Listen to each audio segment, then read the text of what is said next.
commençant par les journalistes. Je précise qu'il s'agit d'une conférence de presse. Et vous avez observé la discipline qui règne au niveau des journalistes. Nous vous demandons donc de prêter attention aux journalistes qui vont poser des questions au président Amadou Ba. Amadou Ba, président de la coalition Jàmm ak Njariñ. Aujourd'hui, tout le monde tombe la veste. Voilà. C'est une vie.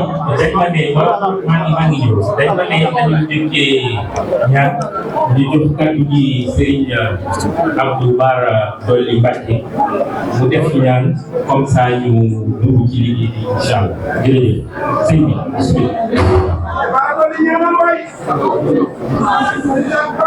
C'est parce qu'il est vital pour nous tous acteurs de la vie politique de nous rappeler que nos idées importent plus que nos personnes. Elles sont appropriées par d'autres qui viennent après nous et bien souvent contre nous. Le temps de l'adversité passée, nous nous rendons compte à l'évidence que nos idées portées et parachevées par ceux qui nous sont portées et parachevées par ceux qui nous portaient le combat. Derrière l'invective, en réalité, se cache un empressement à vouloir se mettre au défaut. Nous hommes et femmes politiques sommes peu de choses. La marque des grands hommes est de comprendre que notre parole n'a de sens que lorsqu'elle est constructive, qu'il nous faut nous oublier pour servir. Et je pense que cela, vous nous l'avez appris à suffisance. Monsieur Amadou, votre parole s'est faite rare, elle s'est faite désirée, entraînant jusqu'à des supputations sur votre imminente sortie en plusieurs reprises. L'adversité est comme un arbre qui perd ses feuilles, puis se donne le temps de bouger. J'ai pris la liberté d'interpréter votre silence comme un temps de renaissance. Vous avez connu l'adversité du destin qui n'a pas voulu que vous soyez président ensuite. Vous avez connu l'adversité politique sous ses formes les plus dures. Je crois que cette adversité est aujourd'hui en train de construire votre légende personnelle. Vous vous tenez aujourd'hui debout avec détermination et générosité devant les Sénégalais et Sénégalaises pour construire avec tous un projet de société prospère. Le Sénégal a traversé une vingtaine d'années politiques marquées par la recherche d'existence médiatique, par les coups d'éclat et les petites phrases. Ce sont ces décades de politique graduellement réduites en spectacle qui commencent à éroder nos principes fondamentaux de l'État et de l'État. Les Sénégalais, dans leur empressement à préserver leurs valeurs, ont élu une utopie qu'ils auraient bien aimé voir se réaliser au prix de notre stabilité sociale. À l'image de votre nature calme, sereine, au milieu des tumultes du monde, votre projet s'inscrit dans un renouveau qui rend à la politique ses lettres de noblesse. L'élégance, le respect de l'autre, le respect de soi, la proposition des idées constructives. À l'image de votre ouverture, vous aspirez à un projet politique inclusif. Parce qu'il est bien possible, comme vous nous le montrez au quotidien, de composer avec des températures différents, des ambitions communes pour arriver à un objectif qui transcende les personnes. Parce qu'en politique, vous le voyez, nous sommes peu de choses. Les Sénégalais vous ont lu le 21 juin, ils vous ont entendu le 9 septembre, ils ont répondu à votre appel. Ils vous disent à travers l'empressement à vous entendre vous exprimer, qu'ils vous invitent à tracer pour eux et avec eux la voie de la prospérité partagée. Mesdames et messieurs, Monsieur le Président,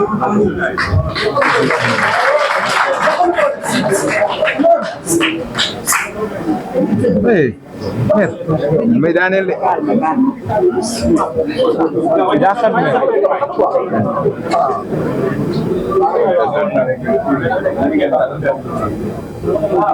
je vous remercie. Je voudrais entendre vos propos ici. Remercier le Parti socialiste pour son hospitalité. L'AEG accepte aujourd'hui de faire à sa maison la maison de la coalition Jàmm ak Njariñ. Nous remercions tous les responsables politiques ici présents. Les conditions sont un peu difficiles. Je pensais que les questions qui étaient nous l'avons vécu. Je pense que très certainement on va les dépasser très bientôt. C'est aussi pour moi l'occasion de présenter des excuses aux journalistes venus nombreux pour venir cette conférence de presse.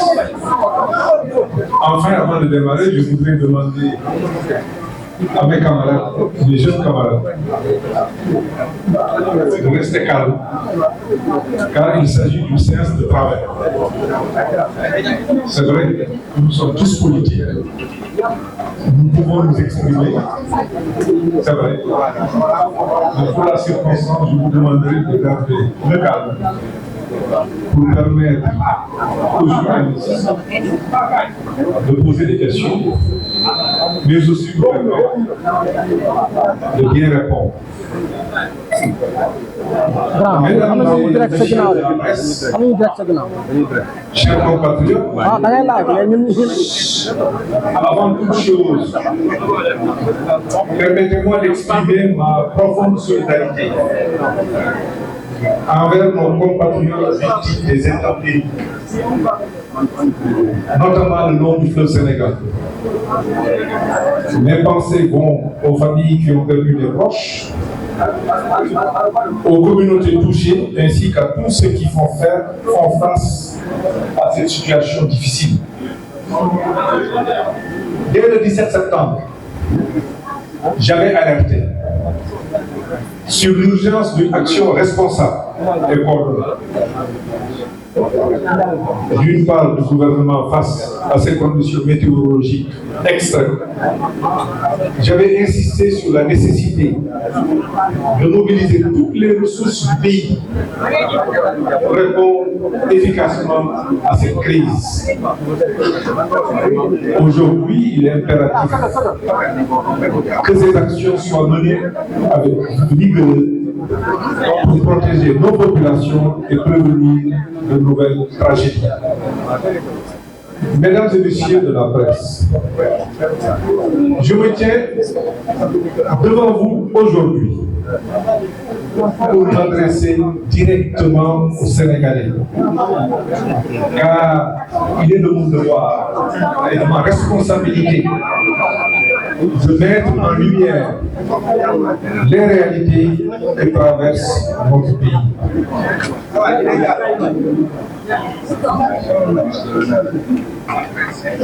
Depuis que les nouvelles autorités sont en place, il y a maintenant 6 mois, j'ai choisi librement de garder le silence.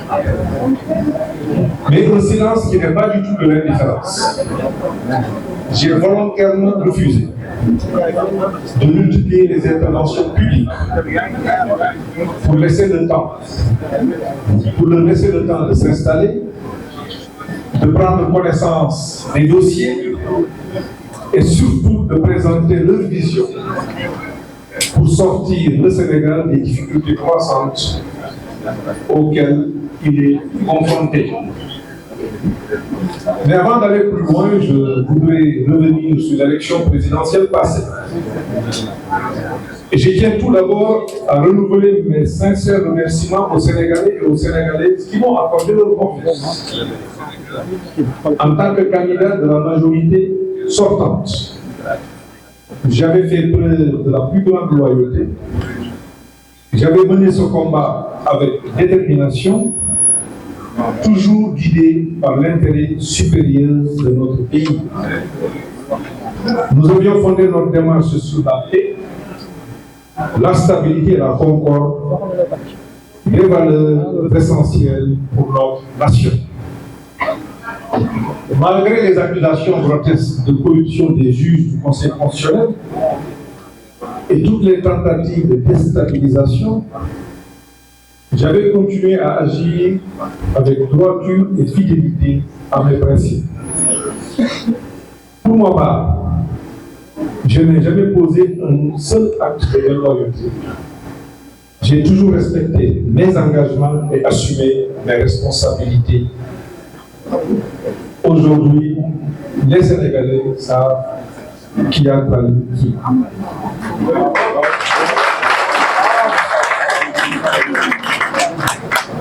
C'est dans ce contexte que je me tourne maintenant vers les élections législatives à venir. Et malgré tout ce qui s'est passé, j'ai fait le choix, pour l'intérêt supérieur du Sénégal, de m'engager dans cette nouvelle bataille, aux côtés d'autres partis politiques et d'autres coalitions.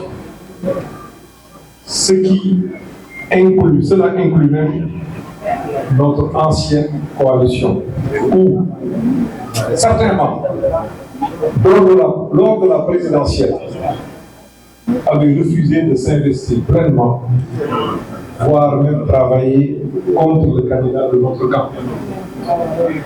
Ce choix, je l'assume pleinement.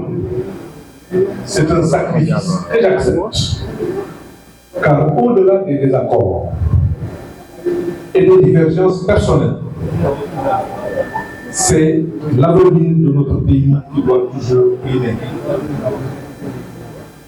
Pour bâtir cette intercoalition, j'ai fait tout ce qui était en mon pouvoir pour parvenir à un accord global, couvrant tous les départements. Malheureusement, les exigences divergentes des uns et des autres n'ont pas permis d'aboutir à un consensus total. Toutefois, nous avons réussi à conclure des accords partiels. Les discussions se poursuivent. Je compte bien respecter scrupuleusement mes engagements. Car pour moi, la parole donnée est sacrée. Et l'intérêt de la nation reste au-dessus de toute autre considération. Mesdames et messieurs de la presse, chers compatriotes, aujourd'hui, il est clair que nous sommes dirigés par un gouvernement qui n'arrive pas à prendre la pleine mesure des enjeux. Depuis son installation, qu'avons-nous vu et sur place, du pilotage à vue, des promesses sans lendemain, surtout l'absence de solutions concrètes pour répondre aux préoccupations urgentes de notre peuple. Et pendant ce temps, les problèmes persistent et s'aggravent.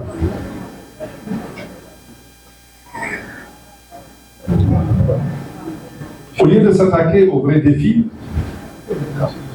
aujourd'hui, la menace, l'intimidation et la division sont érigées en principe. Les autorités cherchent à faire taire les voix discordantes plutôt que de rassembler et de construire un avenir commun.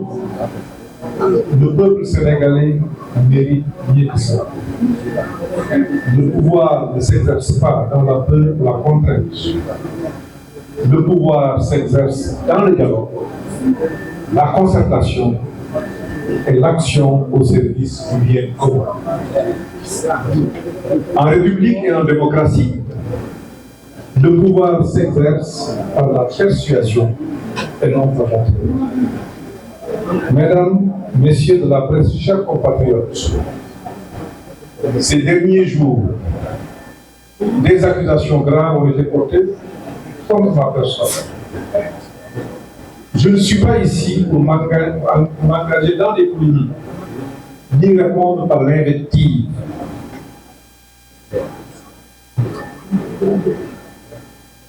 Parce que les attentes du pays sont ailleurs. Je dois même rétablir la vérité. Avec sincérité et sérénité. Et rappeler les faits. Rien que les faits. Tout au long de ma carrière, j'ai toujours servi le Sénégal avec rigueur, transparence et intégrité. Aucun acte, aucune écriture ne peut m'être imputée dans quelque gestion frauduleuse ou malversation que ce soit.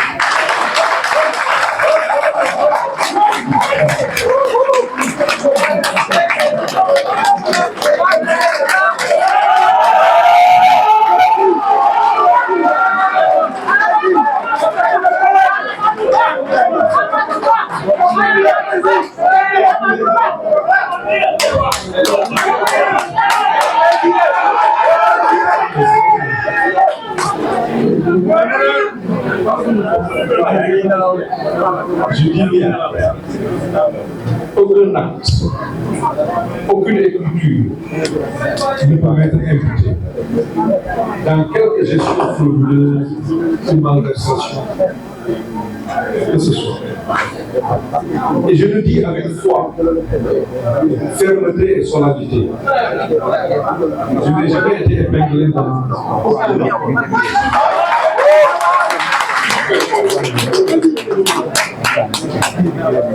j'ai servi mon pays dans le respect strict des règles de bonne gouvernance.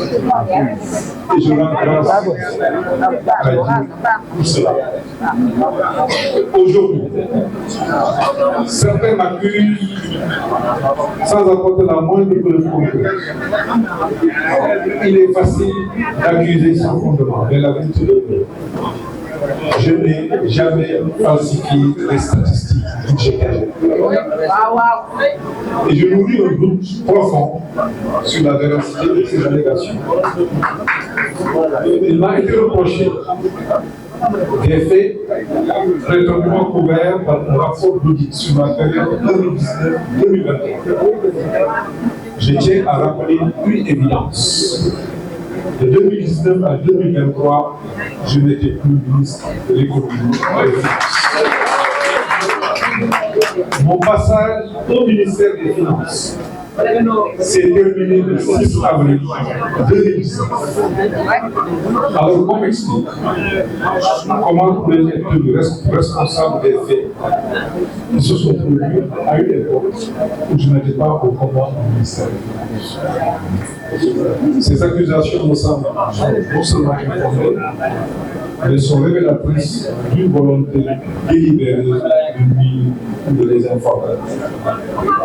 L'honnêteté intellectuelle à la rigueur devrait être les bases du débat.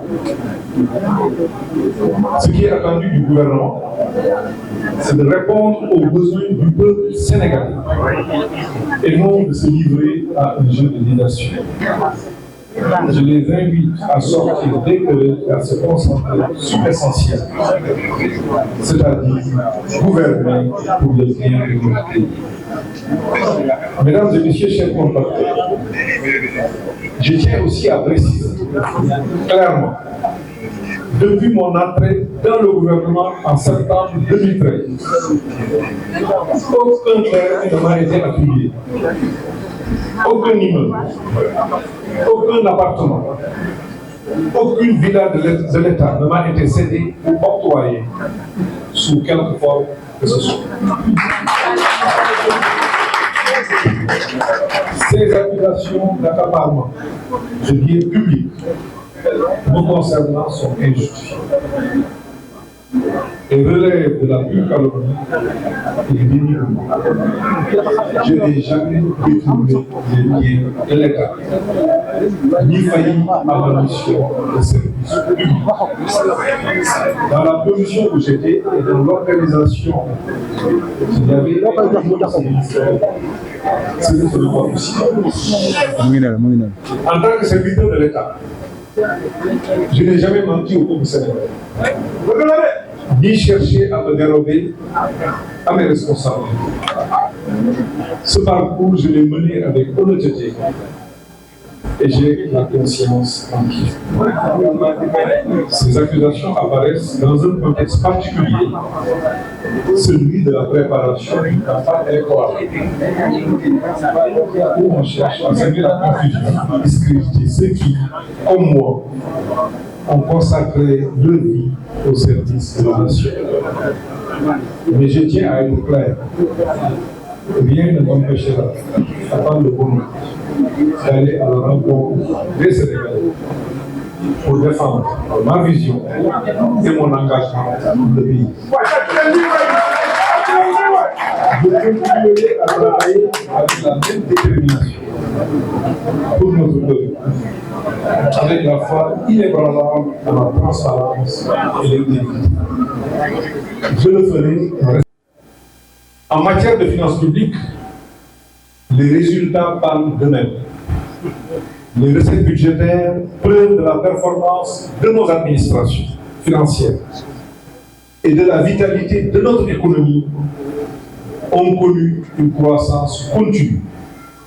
Elles sont passées de 2345 milliards en 2012 à 4000 milliards en 2018. Nous avons su mobiliser l'accompagnement de nos partenaires techniques et financiers et maintenir une situation financière maîtrisée et un endettement efficient.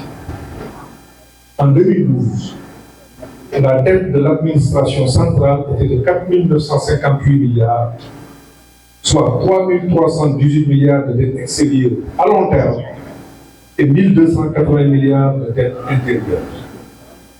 En 2019, quand j'ai quitté le ministère, elle était de 7 825 milliards, soit 7 173 milliards de dettes extérieures et 652 milliards de dettes intérieures. Enfin, c'est durant cette période que nous avions pu obtenir la notation que nous venons de perdre. Cette notation, je l'avais négociée moi-même avec les services du ministère de l'Éducation. Pour les retrouver là où on était, du point de vue de la perception des agences de notation et de la communauté internationale. Mais ce sont des questions qui peuvent être réglées en parallèle. Malgré tout, pour ce qui peut nous opposer, je tiens à saluer toute initiative visant à projeter notre pays dans l'avenir. En tant qu'un des artisans du plan Sénégal émergent, j'ai contribué à mettre en place une stratégie de développement qui a permis au Sénégal de connaître des progrès significatifs en termes de croissance économique, de renforcement des infrastructures et d'amélioration des conditions de vie. Il est essentiel de continuer à construire. Les grandes visions comme le PSE ou la vision 2050 ne doivent pas se limiter à des discours. Elles ne seront crédibles que si elles s'appuient sur des actions concrètes et des résultats tangibles. Or, la situation budgétaire des premiers ministres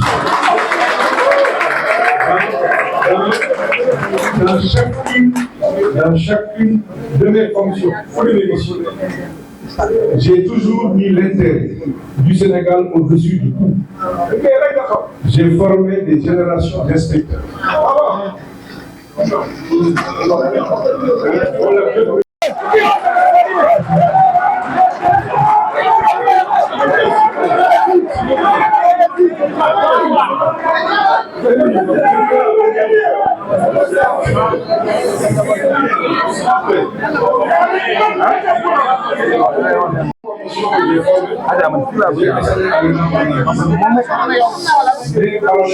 J'ai enseigné à la Banque centrale au Cofep, où j'ai vu beaucoup de cadres du système financier passer entre les mains. Je fais la formation, je fais l'enseignement et je partage les cours.